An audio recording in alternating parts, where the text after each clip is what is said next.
As an eventful 27 BC passed the torch of history forward to 26 BC, Livia Drusilla's husband departed from Rome.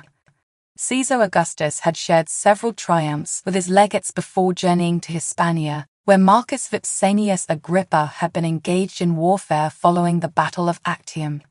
His engagees were the Cantabri, Astures, and Gallici tribes of northern Hispania, who had known over 100 years of ceaseless fighting, resisting Roman dominion on several fronts, from participation in Hannibal's march across the Alps and aiding Numantia when the city was under siege by the Romans, to joining the forces of Quintus Sertorius during what was known as the Sertorian Wars against Pompeius Magnus and the Roman Senate. Before leaving the city, Caesar Augustus named one of his equestrian friends and supporters, Marcus Valerius Messala Corvinus, as city prefect. This was an ancient office formerly used by the tyrannical kings of Rome to punish slaves and unruly citizens when the king, Rome's sole authority, was out of the city. When Caesar Augustus and Marcus Agrippa had traveled to Actium during the civil war against Marcus Antonius and Cleopatra, Gaius Maecenas had been granted the office of city prefect in order to maintain control of the city in the absence of Rome's Senate and legitimate governing bodies, all of whom had been forcibly dragged to Actium by Caesar Augustus. However, the appointment of Messala Corvinus as city prefect was problematic. By 26 BC, the civil war had ended. The Senate had returned to Rome following the Battle of Actium. There were no special circumstances under which the use of such an antiquated office was justified. And so, not understanding the what or why of such a lofty position, Messala Corvinus resigned the post in only 12 days, stating he was ashamed to hold power that he clearly understood was not for the benefit of the Roman people, but rather was monarchical in nature. Along with Caesar Augustus, Livia's son Tiberius traveled to Hispania, as well as Octavia's son Marcellus. In Hispania, both Tiberius and Marcellus would begin their training with the legions by serving as tribunus militarum. Following the reforms made to Rome's legions by Gaius Marius in around 105 BC, military tribunes ranked above Rome's centurions, but below her legates. In the absence of a legate, a military tribune even had the authority to lead his legions into battle, as had been demonstrated by the son of the triumvir, Marcus Licinius Crassus, who had charged his units to the aid of Julius Caesar when the general had begun losing in his engagement with Ariovistus during the 58 BC year of his Gallic campaigns. The post of military tribune was usually filled by young men of equestrian rank, who were then expected to both assist and observe their assigned legate in the running of his legions. But for Caesar Augustus, it was also a way to introduce Tiberius and Marcellus to military life, and to Rome's soldiers, in the same way that Augustus, when he was only 19 years old, had been sent to Illyricum by Julius Caesar for the purpose of just such an education and introduction right before the dictator's assassination. In 25 BC, Caesar Augustus discharged many of the soldiers of the Cantabrian Wars. Veterans from the Legio V Gallica and Legio X Equestris, legions which had been created by Julius Caesar during his conquest of Gaul, were sent to Lusitania, alongside discharged veterans of the Legio XX Valeria Victrix, which had, at one time, been under the command of the same Messala Corvinus who had resigned the office of city prefect. These legions were given lands, and also the permission to found a colony in Augustus' name. To lead the discharged veterans in the festivities marking the birth of their homeland, Augustus then sent Tiberius and Marcellus, temporarily granting both the powers of an aedile and directing them to organize military games celebrating the newly founded colonia of Augusta Enorita, near what is now modern-day Merida, Spain. Following their accomplishments in Hispania and civil duties in Augusta Enorita, Tiberius and Marcellus then returned to Rome sometime during the 25 BC year. Livia's husband, however, despite rumors that he was unwell, remained in Hispania, continuing to oversee the war against the Cantabri. In 24 BC, Livia's ally, Marcus Agrippa, returned to Rome with interesting instructions from Caesar Augustus. Her son, Tiberius, was to be granted the title of quaestor, indicating that Livia's husband meant to fast-track her son up the cursus honorum. But, to Livia's misfortune, Agrippa brought more news. Caesar Augustus's nephew, Marcellus, who was only 17 years old, was given permission to stand for the aedileship the following year. This office was quite clearly ranked above the office of quaestor, but her husband had granted to her son Tiberius. To make matters even more hurtful for Livia, Caesar Augustus gave his 15-year-old daughter, Julia, to Marcellus to take as his wife, despite the availability of Livia's second son, Drusus.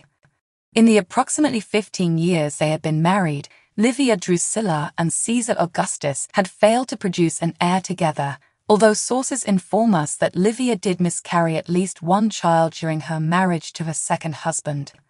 It would have been clear to Livia that her husband was now looking to his daughter to bear him an heir, simultaneously indicating a preference for his nephew Marcellus over her son, Drusus, as that heir's father.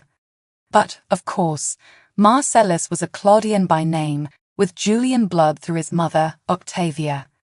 Drusus was a Claudian in name, but lacked the blood which connected him to the divine Julius Caesar. And so Marcus Agrippa, the ally of Livia Drusilla and future father-in-law of Tiberius, was commanded to preside over the marriage of Marcellus to Julia, as Caesar Augustus conveniently remained in Hispania. While observing Augustus as he shared credit for the military accolades of his many legates in their triumphs, removed rival generals such as Gaius Cornelius Gallus, lopped the spolia opima of Marcus Licinius Crassus, and attempted to appoint Messala Corvinus to the defunct office of city prefect, but also witnessing his machinations as he sought to give his nephew, Marcellus, an advantage which would ultimately benefit the grandchildren born to his daughter, it would have been very difficult for Rome's Senate, as well as the Livia Drusilla and Marcus Vipsanius Agrippa, to ignore the agenda of Caesar Augustus. The Princeps Civitatis may not have been king of Rome, but there was little doubt he was striving to create a dynastic monarchy, one meant to sideline his wife as well as his right-hand man, both of whom had been instrumental in legitimizing the adopted Caesar's ancestry and military reputation. The fears of Livia, Agrippa, and the Senate finally reached a zenith in 23 BC, which was the year of Augustus's 11th consulship. As plague swept through Rome, it dared to threaten the life of Caesar Augustus, son of the divine, who had recently returned from Hispania and is alleged to have been sick while there, likely making him more susceptible to infection and physically unprepared to fight off the airborne pathogen. Antonius Musa, a Greek freedman who had joined his brother Euphorbius in dedicating his life to the study of herbs and medicines, was employed to try and save the master of Rome. With ice baths and cold compresses, Antonius Musa struggled to keep Caesar Augustus alive, even as men, women, and children died in droves on the streets of Rome. Once all hope was lost, and even Caesar Augustus realized that he would not survive, Agrippa and a few members of the Senate, as well as Augustus's co-consul, Gnaeus Calpurnius Piso, was summoned to his villa on Palatine Hill. There, Caesar Augustus turned over all the important state ledgers and financial documents of government to Piso, also giving a full accounting of Rome's military position, as well as disclosing his wishes regarding succession. But what did it mean to succeed Caesar Augustus? The honors that had been bestowed upon him by the Senate were all personal and limited by a contractual period of time. They were not perpetual state powers which Caesar Augustus could legally bequeath to an heir, let alone one who was only 17 years of age. With Piso, Agrippa, Marcellus, Livia, and others crowded around his bed, the dying Caesar Augustus, who was likely beyond words, slowly pulled the signet ring used to seal important documents from his noble finger. As those surrounding him held their breath, Caesar Augustus reached out his tired arm to transfer the signet ring to, not Marcellus, but Marcus Vipsanius Agrippa. All were stunned, but none more than Marcellus himself. And although Livia was likely relieved in the choice of Agrippa, an ally who would likely help look after and train her two sons, She must have been terrified at the genuine prospect of losing her husband, a man whose death was almost certain to be followed, once again, by civil war, as contenders arose to challenge Agrippa's authority. But alas, Caesar Augustus did not die. He ultimately made a full recovery and lived to witness the wedge he had driven between Agrippa and Marcellus. With the seeds of dissent now sown, Marcellus was outraged, as were those who supported him. And so, in his attempts to pacify the young man, Caesar Augustus went overboard, making sure Marcellus' term as aedile was emblazoned in the memory of the Roman people. As part of the festival celebrations, Marcellus ordered the entirety of the Forum Romanum covered over with a brightly covered marquee, for the first time turning the outdoor forum into a gigantic celebratory tent under which the people of Rome could feast and party regardless of the weather. Caesar Augustus paid the extravagantly high cost of this historic undertaking from his own pocket. He also named Marcellus as a member of the College of Pontiffs and moved that the Senate grant him the right to stand for the consulship a full 10 years ahead of the legal age requirement.